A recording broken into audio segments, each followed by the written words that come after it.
Welcome to Rajasekar real estate. இப்போ நீங்கள் பார்த்துட்டு இருக்கிறது அருமையான ஒரு road facing property.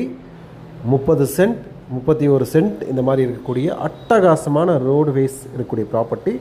Coimbatore Annur to Mettupalayam Ooty செல்லக்கூடிய பாதையில் விலைக்கு இருக்கிறது. ஒரு சென்ட்டோட ரேட்டு பார்த்தீங்கன்னா மினிமம் 7 லட்ச ரூபான்னு ஸ்டார்ட் ஆகுது. சூப்பரான ஒரு ப்ராப்பர்ட்டி, வாங்கி போடுங்க. காலம் தலைமுறை வரைக்கும் உங்கள் பேர் சொல்லக்கூடிய அளவுக்கு விலை உயர்றதுக்கான வாய்ப்புகள் இருக்குது. மிஸ் பண்ணிடாதீங்க. வேணுங்கிறவங்க உடனடியாக கூப்பிடுங்க. நல்லா இருக்குது, வாங்கி வச்சுக்கோங்க, மிஸ் பண்ணிடாதீங்க. இந்த வீடியோ ஃபுல்லாக பாருங்கள். மீண்டும் மற்றொரு வீடியோவை சந்திப்போம். நன்றி, வணக்கம்.